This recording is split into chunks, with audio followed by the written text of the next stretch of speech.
La thématique de cette journée sera la Tzniout. Comme vous savez, c'est la Mida qui est à la base de l'existence même, non seulement du judaïsme, mais de l'humanité entière, comme on va vous démontrer. Nous passons toujours à démontrer ces choses par des exemples pratiques, vécus par l'histoire sainte, par nos pères. Parce qu'il n'y a pas mieux que l'exemple pratique des parents qui ont vécu une telle expérience qui est apte à nous donner le meilleur enseignement. Le premier enseignement de la Tzniout nous sera donné par notre première mère, Sarah Imenu. Regardez avec elle, Tzniout, la Torah même nous enseigne cette mida de Tzniout. On parle au scénario de Avraham Avinu, qu'il était souffrant du Brit Mila, il reçoit la visite de 3 anges. Et quand ils viennent taper à sa porte, une première question qu'ils lui posent, Vayomru elav aye Sarah ishtecha. Vayomer ine ba'ohel. J'ai apporté ici la traduction. Ils lui dirent, où est Sarah, ta femme? C'est quoi ça? Où est Sarah, ta femme? Il y a des étrangers qui viennent taper à ta porte. La première question, tu dis, où est ta femme? Mais qu'est-ce que ça t'en fout de ma femme? C'est quoi ça? Les gens que je connais ni d'Adam ni d'Ève, on me dit, où est ta femme? Quel culot! Et Avraham Avinu, il voit des êtres supérieurs. Et il répond avec la plus grande politesse. Et il lui dit, Hine ba'ohel, le même pasouk. Il répond sans aucune remarque. Elle est dans sa tente. Ah, elle est dans sa tente? Vayomer. Le répond, le major des 3, Shobashuv elecha, ka'et haya, ve'ine ben le Sarah ishtecha. Il lui répond, elle est dans la tente. Et il dit, certes, je reviendrai à toi à pareille époque, et voici, un fils sera né à Sarah, ton épouse. Fin de citation. Qu'est-ce qu'on a appris d'ici? Regardez une chose incroyable. Normalement, quand quelqu'un vient, il tape. Tout de suite, on vient en demande qui c'est. Non, ta femme n'est pas sortie voir qui c'est. Elle est restée dans sa tente. C'est toi qui es venu ouvrir. Elle n'est pas sortie pour curioser qui c'est. Ah, elle est restée dans sa tente. Alors, en récompense, elle aura un garçon. Ishtabach chez moi. C'est quoi ça? Regardez, qu'est-ce qu'on apprend de là? Tout simplement un comportement. Elle est restée dans ces 4 murailles de sa tente.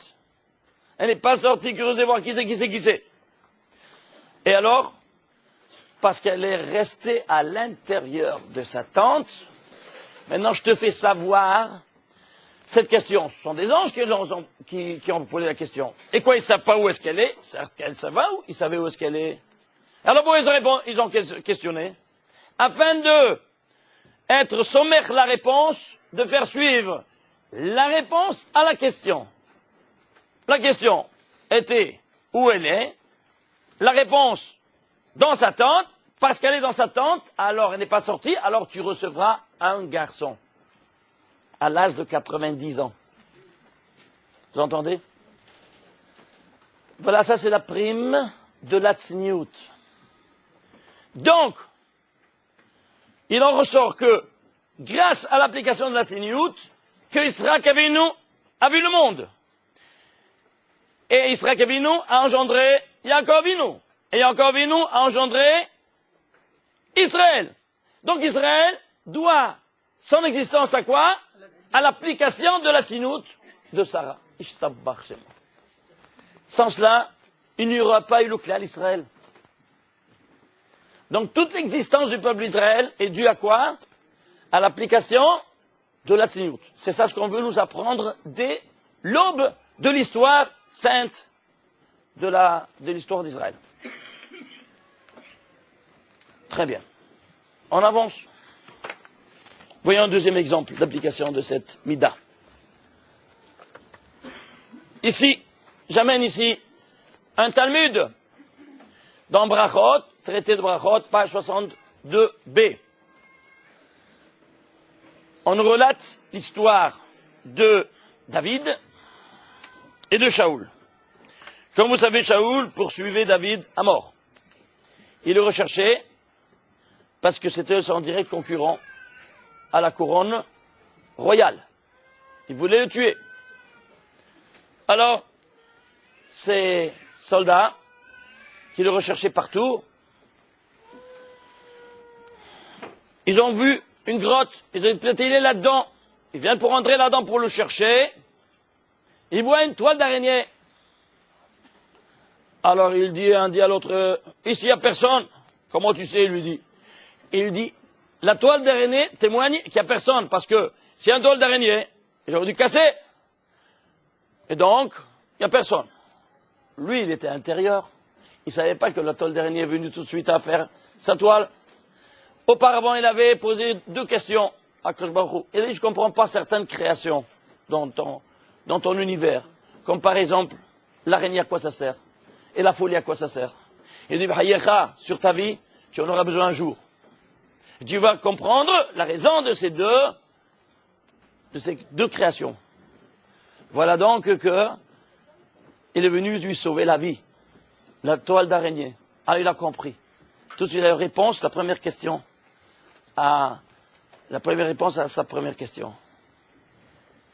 Et c'est pour cela donc que, comme vous savez, j'ai dit un petit comportement qui est dû. Toujours de temps en autre, il en ressort un enseignement halachique de ne jamais tuer les araignées. Pourquoi? L'araignée a permis le sauvetage de David HaMelech. Et David HaMelech viendra le Mashiach, le sauvetage de l'humanité entière. Et donc, si toi, tu as ton sauvetage, c'est grâce à quoi? À l'araignée. Est-ce que tu vas la tuer? Midat Hakarat Tov. C'est le minimum de reconnaissance que tu dois à cette araignée. Alors comment tu peux le tuer? On n'a pas le droit de tuer les araignées. Alors qu'est-ce que tu fais si tu en trouves une chez toi, dans ta maison, dans ta chambre? Tu prends un gobelet, un verre, tu le mets là-dessus, tu passes une carte postale ou qu'est-ce que tu veux, un carton, comme ça elle est emprisonnée, tu retournes le verre, et puis tu vas et tu la libères à la fenêtre. Comme ça on fait. Par contre, les toiles, tu les casses, tu les enlèves. Parce que ça porte la dispute. Alors, avant Shabbat, nettoie un peu les angles de la maison. Bon. By the way, on dit un petit comportement. C'est une chose très importante. Midat Hakarat Tov. La reconnaissance qu'on a envers quelque chose qu'on lui doit. Tout comme Moshe Rabbeinu. Moshe Rabbeinu, il n'a pas pu taper le Nil. Parce que le Nil l'a sauvé. Il n'a pas pu transformer en sang. Comment tu peux, toi, taper quelque chose qui t'a sauvé la vie? Alors c'est son frère qui a fait ça à sa place. Tout comme un bout de pain, quand on le voit dans la rue, on ne peut pas le laisser au milieu de la rue. Tu prends, tu te donnes la vie, mets-le de côté, que ce ne soit pas un zilzul ve'enecha, que ce ne soit pas dénigré à tes yeux ou aux yeux de chaque passant qui passe. Donc, la moindre des choses qu'on fait, c'est de prendre ce petit bout de pain, ce crouton qui est au milieu de la rue, et le mettre de côté. Ainsi de suite pour chaque chose.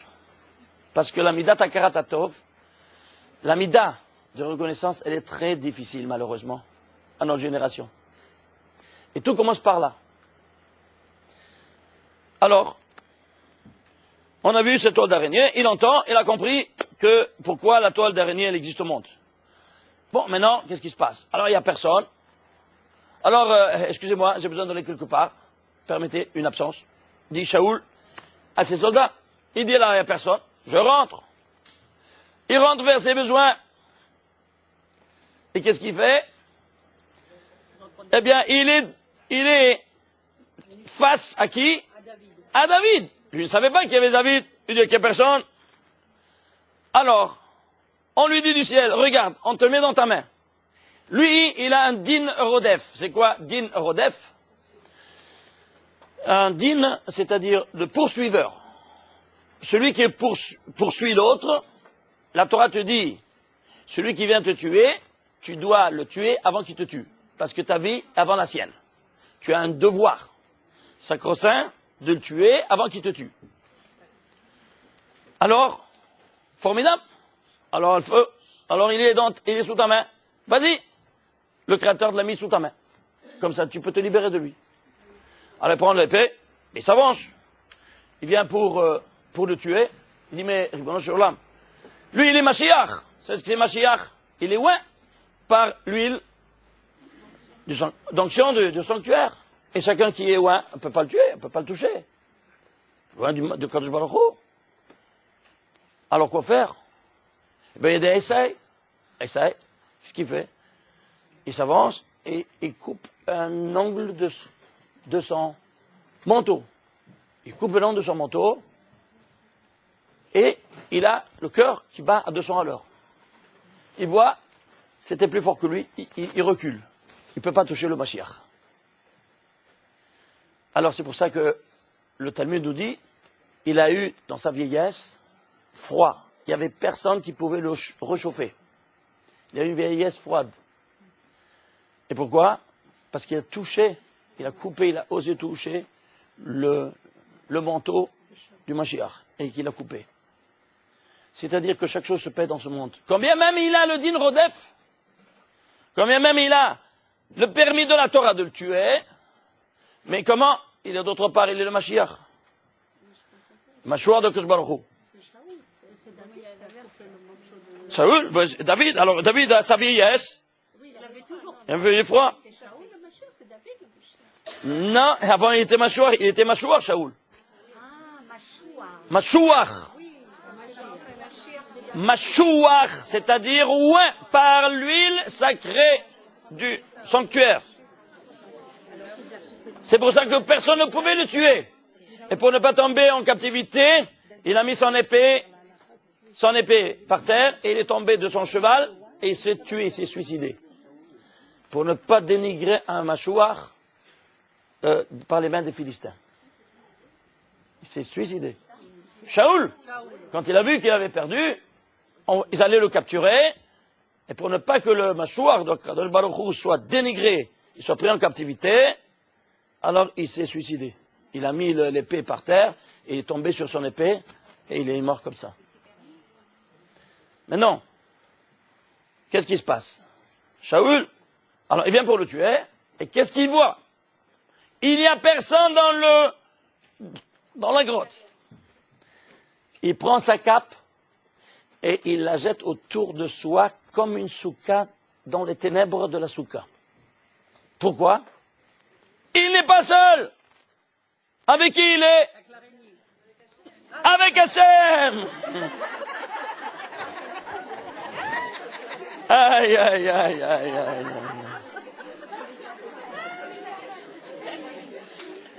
Il faut savoir que même dans les toilettes, on n'est pas seul. Ribono Shel Olam, il est dans l'obscurité la plus complète de la grotte. Et qu'est-ce qu'il fait? Il dit, je ne suis pas seul. Je suis devant mon Créateur. Et donc, la mida de la Tzniut va jusqu'au bout. Jusqu'à même dans ces moments-là où il est seul, quelqu'un pense être seul. Et donc, quoi? Il ne peut pas être de cette manière-là, de cette sorte devant son Créateur. Il jette sa cape royale et il se couvre pour s'asseoir.